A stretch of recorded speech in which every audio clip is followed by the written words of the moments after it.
The dusty worker feeding the blind girl with such care had cracked something inside him. The next morning, Marcus took the same route again, and again he saw them. The worker sat in the same spot, his daughter on his lap this time, her head resting against his chest.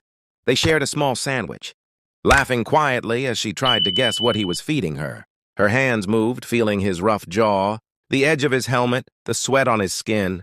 He whispered something, and she nodded solemnly, smiling again. Marcus slowed down once more. He told himself it was curiosity. Yet as he watched the man brush crumbs from the girl's hair, something deeper stirred, something unfamiliar. Guilt, admiration, confusion. He didn't know. Day after day, it became a habit. He would drive by slower than usual, pretending to check traffic, pretending he wasn't looking for that pair. But every time he saw them, his chest tightened. Sometimes the man shared an apple with her. Other days, it was rice or beans from a small plastic container. Always the same care, always the same love. Marcus began to notice details. How the man's hands were calloused, how his boots were splitting at the seams, how he used the same napkin over and over, washing it in a small water bottle. The girl's dress was always clean but old, her shoes scuffed but neatly tied. One afternoon, when rain clouds gathered and thunder rolled, Marcus drove past again. The sight was quieter, many workers taking shelter. Yet there they were, under a small tarp, the man shielding his daughter with his jacket. He offered her a piece of bread, smiling as she laughed at the raindrops. He didn't eat again. Marcus's throat tightened. He couldn't stop thinking about Ethan, about how many dinners they had spent in silence, how many birthdays he had missed for business trips. He had everything, yet none of the warmth that man had, sitting under a leaking tarp with a blind child. That night, Marcus couldn't sleep. The rain battered his windows as his mind replayed the scene over and over. He wondered who that man was. Why was his daughter blind? Where was her mother? And why did it feel like that stranger, a man with nothing, had everything? Marcus had lost. By morning, he had made a decision. He pulled over near the site during lunch hour, parking a distance away. He watched again as the man unwrapped his meal. Sitting cross-legged with his daughter, Marcus opened the passenger seat beside him, where a bag of food sat, sandwiches, juice, fruit, neatly packed by his housekeeper. He stared at it, hesitating. Then, without really knowing why, he stepped out into the heat, walked quietly to the fence, and left the bag near the spot where they usually sat. Then he got back in his car and drove off before they could see him. As he looked back through the rearview mirror, he saw the man notice the bag, glance around confused, then open it. The girl clapped her hands in delight as he lifted out the food, smiling in disbelief. For the first time in a long while, Marcus smiled too. He didn't know yet how much this small act would change him. But something had already begun, something powerful, something irreversible. And this was only the beginning. Days turned into weeks, and every morning, Marcus found himself slowing his car near that same stretch of road. The construction site had become more than a passing scene.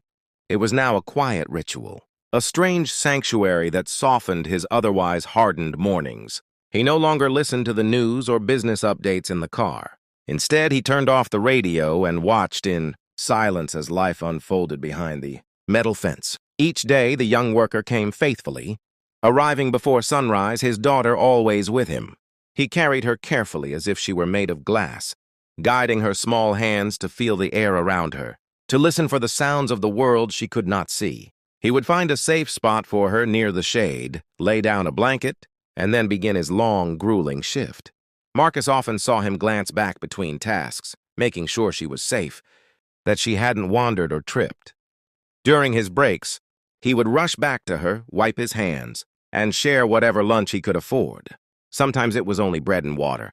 Other times, a little rice, a banana, or a boiled egg. Yet no matter how little there was, the man's face carried a peace Marcus could not name. The day Marcus left that first bag of food, something inside him had shifted. He hadn't planned to do it again. But the next morning, as he prepared to leave for work, his eyes caught the extra sandwiches in the fridge. Without overthinking it, he packed another bag, juice boxes, some fruit, a note written simply, "For your lunch." He didn't sign it. He left it again by the fence, and again he watched the worker find it, puzzled but grateful. The girl's face lit up as if Christmas had arrived early. It became a silent exchange, one that neither man spoke of nor acknowledged. Marcus began to plan these secret offerings more carefully. Fresh bread, warm soup, small treats like cookies or chocolate milk. He even added toys once, a soft stuffed bear and a talking alphabet board. The blind girl laughed when she pressed the buttons, her joy echoing across the dusty site like music. Marcus sat behind the wheel, unseen, feeling something stirred deep within him. He couldn't explain it. But each act of giving soothed an ache he hadn't realized was there. It wasn't pity, it was respect, admiration, a yearning to understand, the kind of love that could survive so much hardship. At night, when he returned home, his mansion felt emptier than ever. The marble floors gleamed, the chandeliers sparkled, yet none of it brought warmth. Ethan was usually in his room, headphones on, eyes glued to a glowing screen. Marcus sometimes stood outside his son's door, hand hovering, but he always turned away. He had forgotten how to talk to his own child. He remembered how Ethan used to run to him after work, small arms wide, shouting, "Dad's home!" But that was years ago, before business swallowed him whole, before the long board meetings and endless deals became excuses for absence. Now another man, a poor construction worker, and was teaching him what fatherhood truly looked like. One afternoon, Marcus decided to stay longer near the site, parking discreetly across the street. The worker was talking with one of his co-workers, his expression tired but kind. Marcus watched as he handed the girl a small book in Braille, old and worn. Her fingers danced across the pages, reading silently. The worker's gaze lingered on her face, proud and soft. Then he turned back to his work, his body moving with slow determination, despite the exhaustion visible in his every motion. Marcus noticed how often he coughed, deep, rough, and painful. The kind of cough that didn't sound temporary. He also saw how he sometimes rubbed his back and paused, catching his breath. Something wasn't right. That night, Marcus couldn't shake the image. He thought of the worker's ragged boots, his torn gloves, the thinness of his arms. The man was clearly overworked, maybe even sick. Yet he showed up every day with the same devotion, never once complaining, never once giving up. Marcus began asking questions quietly through his company's project manager. Who was this man? What was his name? Where did he live? The answers came a few days later. His name was Daniel Carter, age 32. He had been working construction for 3 years, mostly part-time since his wife's passing. His daughter, Naomi, had been born blind due to complications at birth.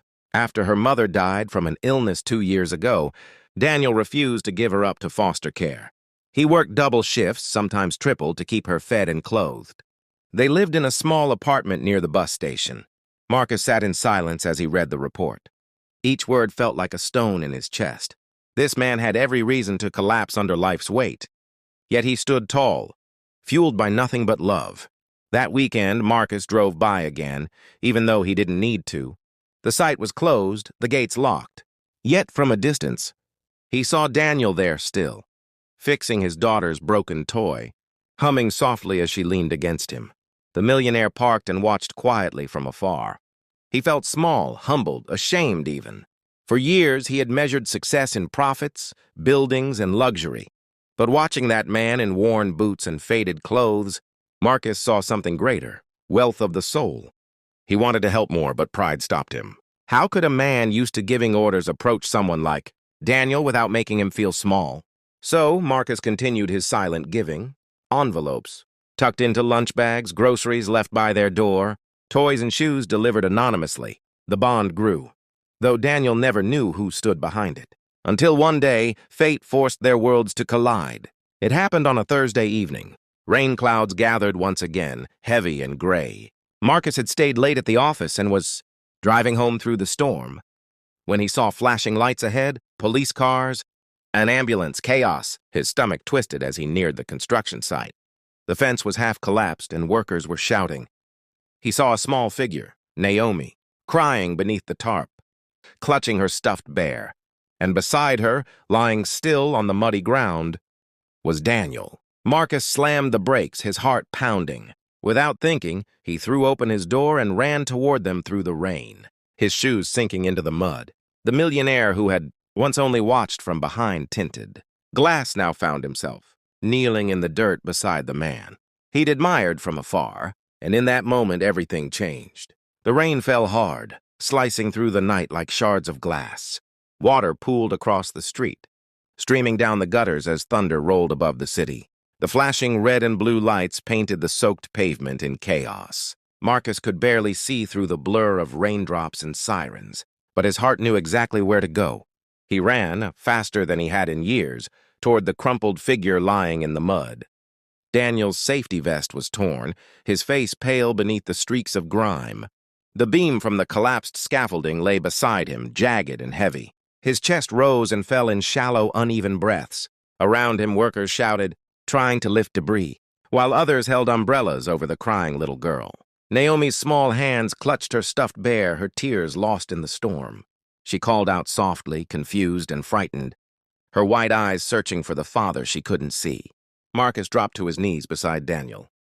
For the first time in a long time, the millionaire didn't think about money or status or what anyone might say. All he saw was a man who had given everything, a man who refused to rest even when life demanded it. He shouted for the medics, his voice trembling. They came running with a stretcher, their boots splashing through the mud. Marcus helped them lift Daniel, his hands shaking. The man was cold, frighteningly cold. As the medics carried Daniel to the ambulance, Naomi tried to follow, stumbling blindly through the rain. Marcus caught her just in time, wrapping his coat around her small shoulders. She struggled at first, frightened by his unfamiliar voice, but then went still, clinging to him like a lost bird. He carried her to the ambulance, holding her close, feeling her heart racing against his chest. She whispered for her father again and again. Each time she said the word, Marcus felt something break inside him. He climbed into the back of the ambulance without hesitation. The paramedics didn't question it. They could see the desperation in his eyes. As the door slammed shut and the siren wailed, Marcus sat with Naomi in his lap, his hand resting on Daniel's arm. Rain streaked down the windows as the city lights blurred past. Inside the small space, time slowed. Marcus stared at the unconscious man, the same one he had watched for weeks from behind tinted glass, and wondered how such strength could collapse so easily. At the hospital, everything moved in flashes. Doctors rushed Daniel away on a gurney. Nurses asked questions Marcus barely heard. He handed Naomi over gently, but she refused to let go of his hand. Her small fingers gripped him tightly, trusting him without knowing who he was. Hours passed in the sterile hum of the waiting room. The storm outside began to fade, but inside Marcus's mind, it raged on. He watched the rain slide down the glass, remembering every morning he had seen Daniel smiling through exhaustion, feeding his little girl with steady hands. And now those same hands lay motionless behind the cold doors of an emergency ward. Marcus had never prayed much. He believed in effort, not faith, in deals, not destiny.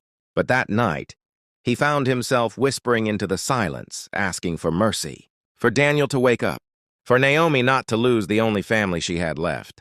Sometime after midnight, a doctor emerged, a tired man with kind eyes. Marcus stood immediately, his heart in his throat.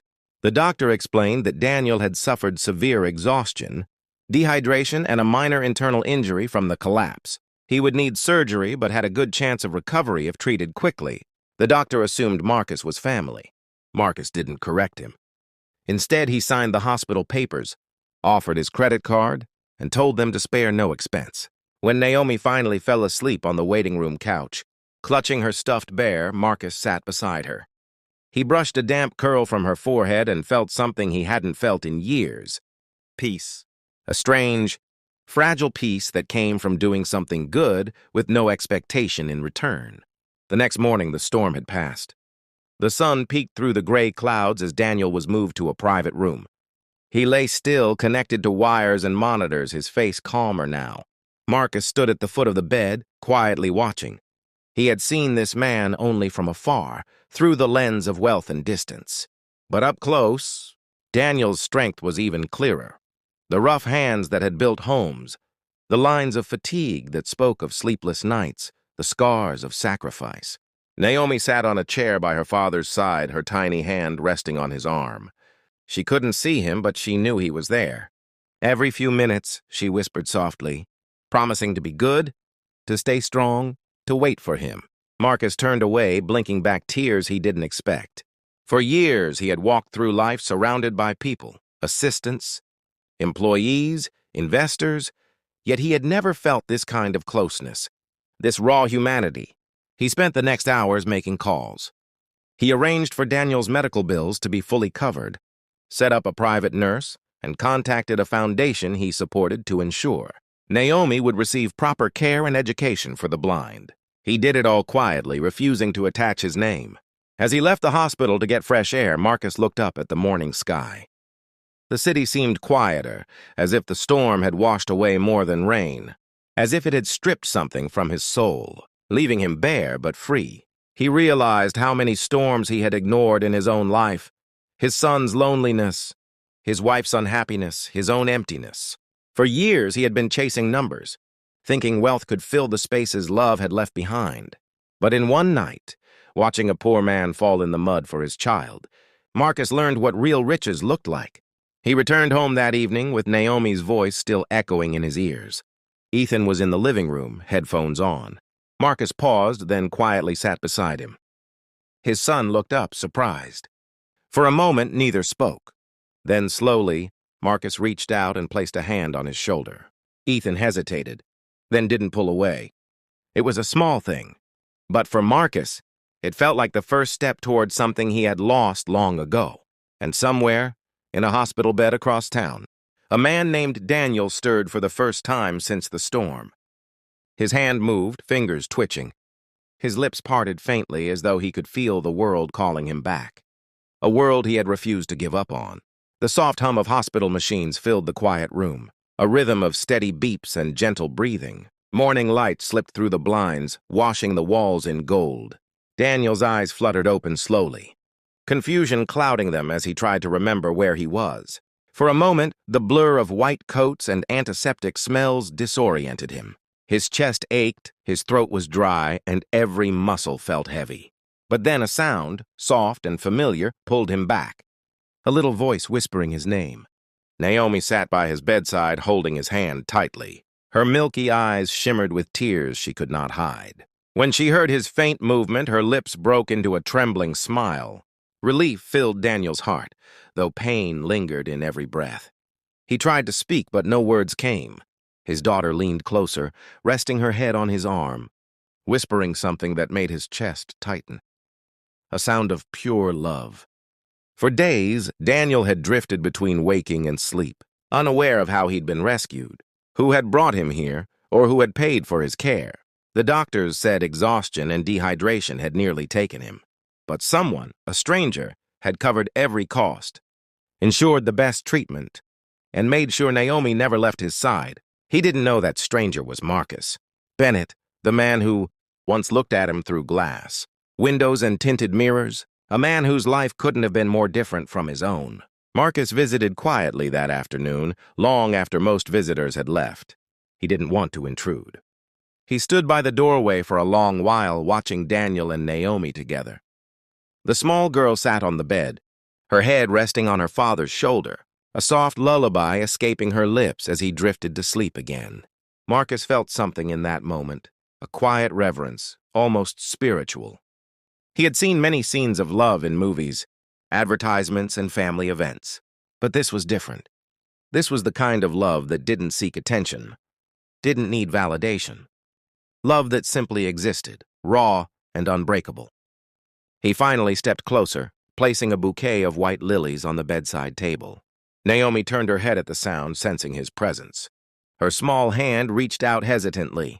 Marcus took it gently, introducing himself softly. She smiled, her touch light but trusting. He didn't tell her who he really was, not yet. He only said he was a friend who wanted to help. Over the next few days, Marcus became a quiet visitor in their lives. He brought food, books in Braille, warm clothes for Naomi. He even arranged a small piano. Keyboard in her room after learning. She loved music. When she touched the keys for the first time, her fingers trembled and she laughed. A bright, innocent sound that filled the sterile hospital air with warmth. Daniel began to recover slowly. His strength returned bit by bit, though he still tired easily.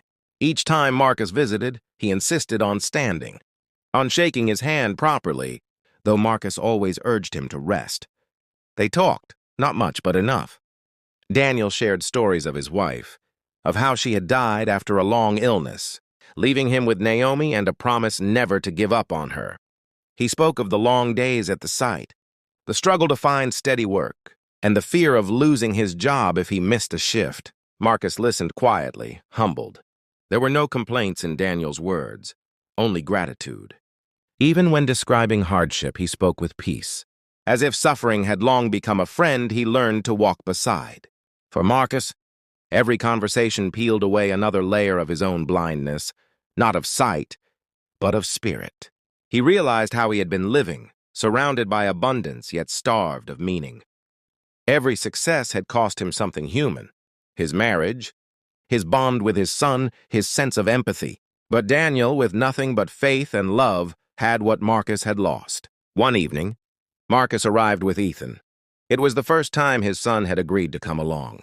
The boy had been skeptical at first, confused why his father, a man of wealth and stature, was spending so much time at a hospital with strangers.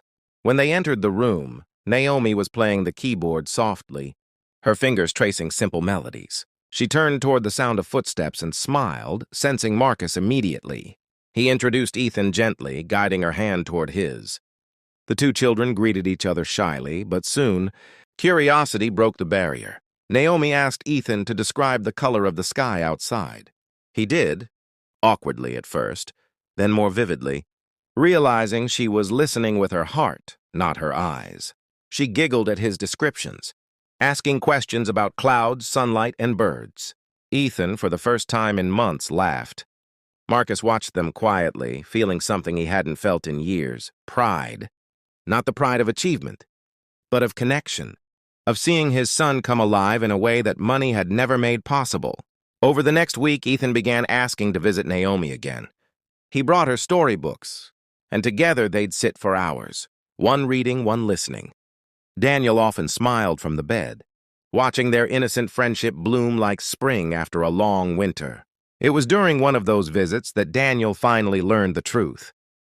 The nurse mentioned, without thinking, that Mr. Bennett had already paid all his bills, every cent. Daniel froze, his eyes widening. When Marcus entered the room a few moments later, Daniel tried to speak, his voice trembling with disbelief. Marcus only smiled and shook his head. "Rest," he said softly. "That's all you need to do." But Daniel couldn't. He looked at Marcus not as a rich man now, but as a brother, one who had stepped into his storm and lifted him without expecting anything in return. Gratitude overwhelmed him, but more than that, respect. Later that night, as Marcus drove home with Ethan asleep in the passenger seat, he realized something profound. He had spent years trying to build empires in the world, but this connection, was the first time he had built something in his soul. The storm that had once broken him had now awakened his heart. And somewhere deep inside, Marcus knew this wasn't the end of his journey with Daniel and Naomi. It was only the beginning of something far greater, a redemption that would reshape all their lives. The weeks that followed felt like a quiet miracle. Daniel regained strength faster than anyone expected. His color returned, his cough softened, and the sparkle in his eyes, the one that had dimmed under years of exhaustion, began to shine again. The doctors called it recovery. Marcus knew it was something deeper: love, rest, and dignity, finally allowed to breathe. Marcus visited often, not out of guilt, but out of a bond that had grown naturally, like sunlight through a cracked window. He no longer saw Daniel as the worker.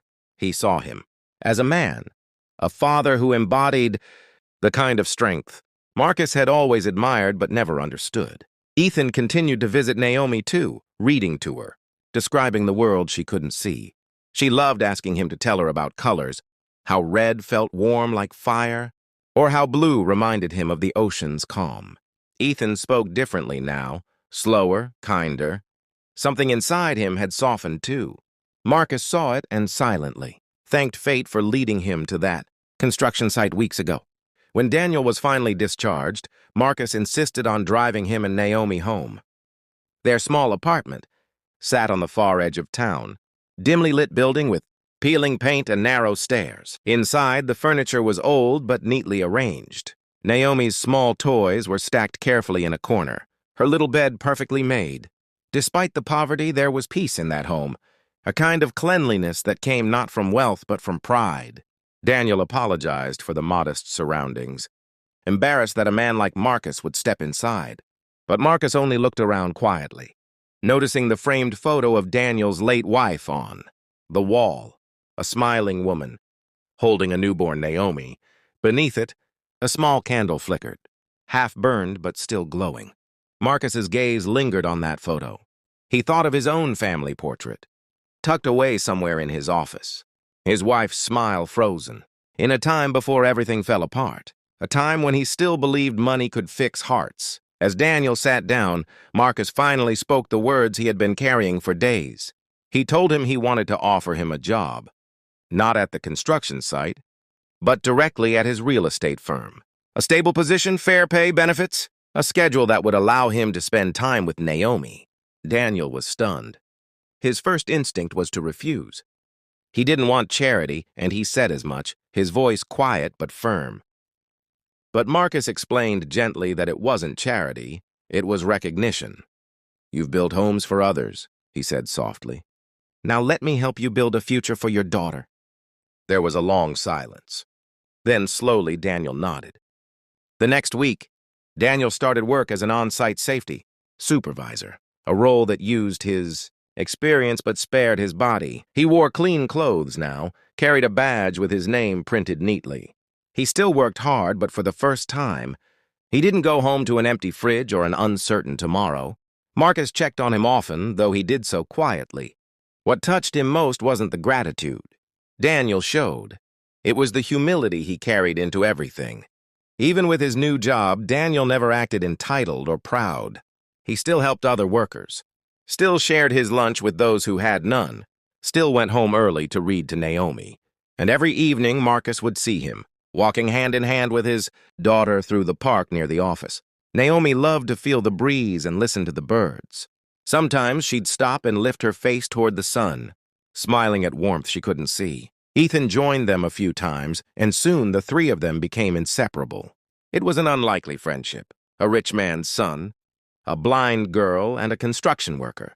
Yet together, they found something pure and healing. Marcus began to notice changes in himself, too. He smiled more. He worked less. He talked to his employees with patience he never used to have. He started having dinner with Ethan every night, cooking together instead of ordering in. The mansion that once echoed with emptiness now carried laughter. But behind all the blessings, Marcus knew one truth. None of it would have happened if he hadn't slowed down that morning, if he hadn't looked beyond his window to see the life on the other side of the fence. One afternoon, as they sat together in the park, Daniel shared something quietly. He had been saving money to enroll Naomi in a special school for the blind, one that could help her learn Braille properly and become independent. But even with his new salary, it would take years. Marcus listened, eyes heavy with thought. Then, without hesitation, he told Daniel that his company would sponsor Naomi's education fully. Daniel tried to protest, but Marcus raised a hand gently. "You've already taught me more about being a father than anyone ever could," he said. "Let me do this, not for you, but for her." Tears welled in Daniel's eyes, though he blinked them back. He looked at Naomi, who was laughing as Ethan described, the color of the sunset. "Orange like happiness," he said, and nodded. The months passed, and Naomi began school. Her progress amazed everyone. She learned to read with her fingers faster than expected, learned to type, to play piano by ear. Marcus attended her first recital with Ethan by his side, clapping louder than anyone in the room. Afterward, Daniel thanked him quietly, but Marcus shook his head. "No," he whispered. "Thank you. You reminded me what love looks like when it's real." That night, Marcus stood on his mansion's balcony, watching the city lights below. He thought about the man who once lived only for wealth and recognition. That man was gone. He realized that true richness wasn't in owning more, it was in giving more. In sharing time, compassion, and heart, Daniel had shown him that. Naomi had reminded him how to feel again. And Ethan, his own son, had come back to life because of it. Yet life, as it always does, had one more lesson to teach, one more test to prove that love, when real, can survive even the hardest moments, because soon fate would strike again. And this time, it would be Marcus who needed saving. Time passed quietly, like a soft river flowing through new seasons. Marcus's life had changed in every way possible. His company prospered, but he no longer measured success by profits or awards. He measured it by moments. Dinners shared, laughter echoed, hearts healed. Daniel continued to grow within the company, his humility earning him respect from everyone who worked beside him. Naomi blossomed at her school for the blind, her teachers praising her as a gifted student with a bright, fearless heart. And Ethan, the once distant son, had transformed completely. He had begun volunteering at Naomi's school, reading stories to children who couldn't see but felt every word through their hearts. Together they had built something rare and beautiful, a chosen family, bound not by blood but by compassion. Then came the winter, cold, silent, and unkind. One evening, after a long day at work, Marcus was driving home when his vision blurred suddenly. A sharp pain cut through his chest, his breath short and ragged. He gripped the steering wheel tightly, trying to pull over, but the world tilted, spinning into darkness. When he opened his eyes again, he was in a hospital bed, machines humming, lights dimmed. A doctor explained gently that he'd suffered a mild heart attack brought on by years of stress and exhaustion. He would recover, but only if he changed his pace completely. Marcus lay there in silence, listening to the faint beeping of the monitor. For the first time in his life, he wasn't thinking about work or meetings or deadlines. He was thinking about the people who had changed him, the faces that had pulled him back from emptiness. The next morning, the door opened softly. Daniel stepped in, holding a small bouquet of white flowers Naomi had picked. Behind him came Ethan and Naomi herself, guided gently by Ethan's hand. When Naomi reached Marcus's bedside, she smiled and lifted the flowers. "Daddy Marcus," she said softly, "these smell like sunshine." Marcus's eyes filled with tears. He had never been called that before, not by her. The words broke something open inside him, a warmth that filled every corner of his heart. Daniel sat beside him, quiet but steady. Marcus looked at him and realized something profound. Life had brought them together in a perfect balance. Once, Marcus had saved Daniel's life. Now, Daniel had come to save his, not just his body, but his spirit. Over the next few weeks, Daniel visited daily, bringing homemade food, checking on his medications, making sure he rested. Naomi sang for him, her small voice filling the sterile hospital room with life. Ethan stayed by his side, too, refusing to leave even when Marcus insisted he go home. Slowly, Marcus recovered, and when he finally walked out of the hospital, he wasn't the same man who had entered. He no longer wanted to lead an empire. He wanted to live with purpose, so he made a decision. Marcus called Daniel and invited him to his home one afternoon. They sat together in the garden, the winter sun soft on their faces. Marcus told him that he wanted to start a new foundation, one that would support single parents, especially those raising children with disabilities. He wanted Daniel to lead it. Daniel's eyes widened. He had never led anything in his life, but Marcus assured him that no one else was more qualified. "You know what it means to fight for love," he said. "That's all that matters." And so it began. The Naomi Grace Foundation, named after the little girl who had unknowingly changed two men's lives, opened its doors 6 months later. It provided housing, education, and medical support for families struggling to survive. Daniel ran it with quiet strength. Marcus funded it but worked beside him, not above him. Ethan and Naomi grew up as siblings in all but name, their bond a symbol of hope that crossed every line society had drawn. Years passed. The story that had begun on a dusty roadside had become a legacy. One afternoon, many years later, Marcus stood outside the new wing of the foundation school. Children were laughing in the yard, some running, some feeling the world with their hands, some listening to the wind. Daniel stood beside him, his hair touched with gray, his smile calm and proud. Naomi, now a young woman, was playing the piano on stage inside the auditorium, her fingers dancing across the keys. The music carried through the open doors, warm and alive. Ethan stood near her, recording proudly, his eyes shining with quiet joy. As Marcus listened to the melody, he felt a deep peace settle in his soul. He had spent so many years chasing the illusion of success, only to discover that the real treasure was right here, in the people who had taught him how to love again. He looked at Daniel and said softly, "You know, I used to think I was helping you that day, but it was really you who saved me." Daniel smiled, his voice steady but filled with emotion. "We saved each other," he said. The crowd applauded as Naomi's music swelled, filling the hall with beauty that needed no sight to be felt. It was the sound of resilience, of pain turned into grace, of a life fully lived. As the applause faded, Marcus felt the weight of time on his shoulders. But it wasn't a burden. It was fulfillment. He had lived long enough to see the world made better, not by money, but by kindness.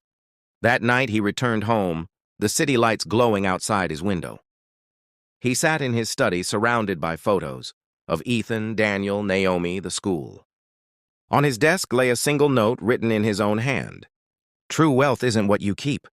It's what you give." He smiled as he read it, his heart steady and full. And somewhere in the city below, the laughter of children, the ones he'd helped, the ones Daniel had inspired, echoed softly into the night.